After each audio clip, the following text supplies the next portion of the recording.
El terrible anciano, por Howard Phillips Lovecraft. Fue la idea de Angelo Ricci, Joe Schneck y Manuel Silva hacer una visita al terrible anciano.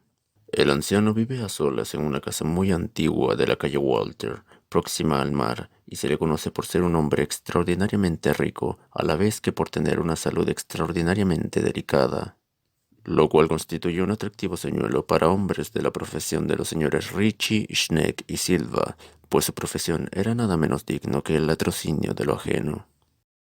Los vecinos de Kingsport dicen y piensan muchas cosas acerca del terrible anciano, cosas que, generalmente, lo protegen de las atenciones de caballeros como el señor Ricci y sus colegas, a pesar de la casi absoluta certidumbre de que oculta una fortuna de incierta magnitud en algún rincón de su enmohecida y venerable mansión. En verdad, es una persona muy extraña, que al parecer fue capitán de veleros de las Indias Orientales en su día. Es tan viejo que nadie recuerda cuando fue joven, y tan taciturno que pocos saben su verdadero nombre.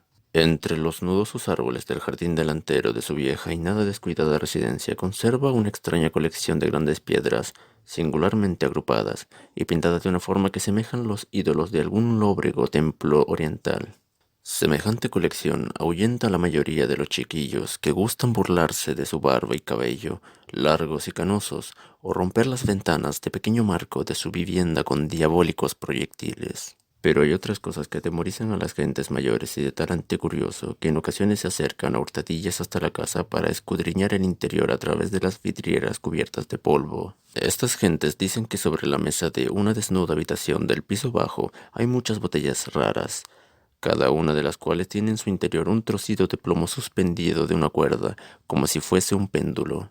Y dicen que el terrible anciano habla a las botellas, llamándolas por nombres tales como Jack, Cara Cortada, Tom el Largo, Joe el Español, Peters y Mate Ellis, y que siempre que habla a una botella, el pendulito de plomo que lleva dentro emite unas vibraciones precisas a modo de respuesta.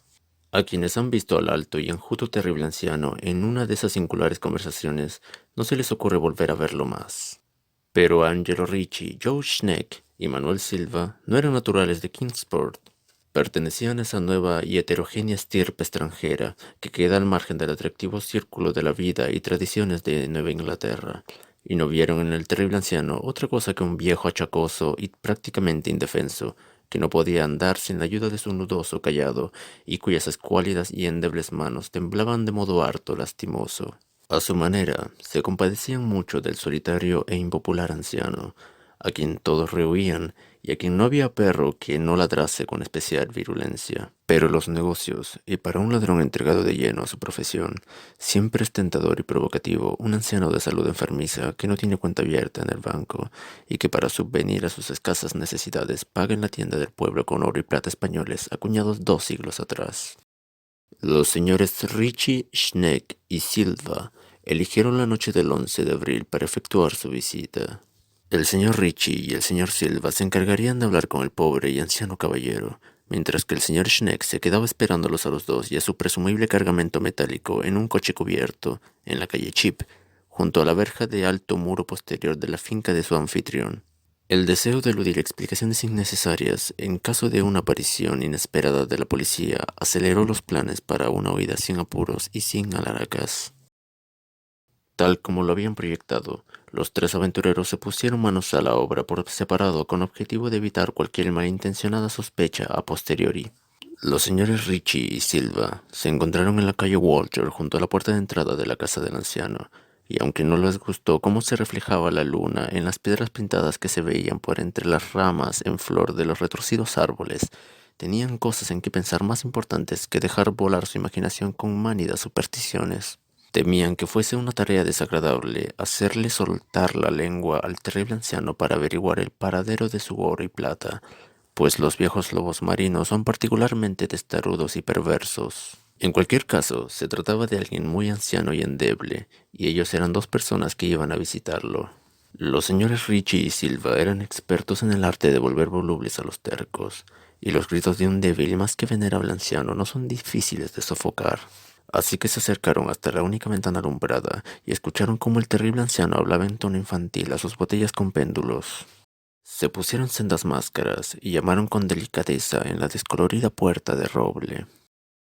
La espera le pareció muy larga al señor Schneck, que se agitaba inquieto en el coche aparcado junto a la verja posterior de la casa del terrible anciano, en la calle Sheep. Era una persona más impresionable de lo normal, y no le gustaron nada los espantosos gritos que se habían oído en la mansión momentos antes de la hora fijada para iniciar la operación.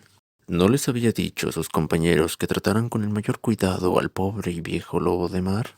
Presa de los nervios, observaba la estrecha puerta de roble en el alto muro de piedra cubierto de hiedra. No cesaba de consultar el reloj y se preguntaba por los motivos del retraso. ¿Habría muerto el anciano antes de revelar dónde se ocultaba el tesoro y habría sido necesario proceder a un registro completo? Al señor Schneck no le gustaba esperar tanto a oscuras en semejante lugar. Al poco llegó hasta él el ruido de unas ligeras pisadas o golpes en el paseo que había dentro de la finca. Oyó como alguien manoseaba desmañadamente, aunque con suavidad, en el herrumbroso pasillo, y vio cómo se abría la pesada puerta. Y al pálido resplandor del único y mortecino farol que alumbraba la calle agudizó la vista en un intento por comprobar qué habían sacado sus compañeros de aquella siniestra mansión que se vislumbraba tan cerca. Pero no vio lo que esperaba. Allí no se encontraban ni por asombro sus compañeros, sino el terrible anciano que se apoyaba con aire tranquilo en su nudoso cayado y sonreía malignamente. El señor Schneck no se había fijado hasta entonces en el color de los ojos de aquel hombre. Ahora podía ver que eran amarillos.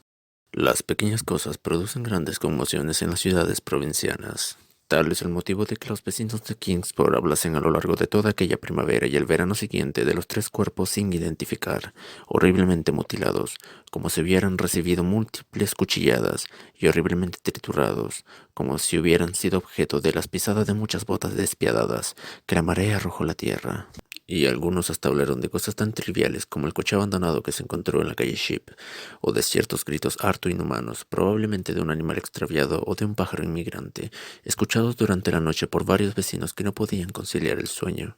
Pero el terrible anciano no prestaba la menor atención a los chismes que corrían por el pacífico pueblo. Era reservado por naturaleza, y cuando se es anciano y se tiene una salud delicada, la reserva es doblemente marcada. Además, un lobo marino tan anciano debe haber presenciado multitud de cosas mucho más emocionantes en los lejanos días de su ya casi olvidada juventud.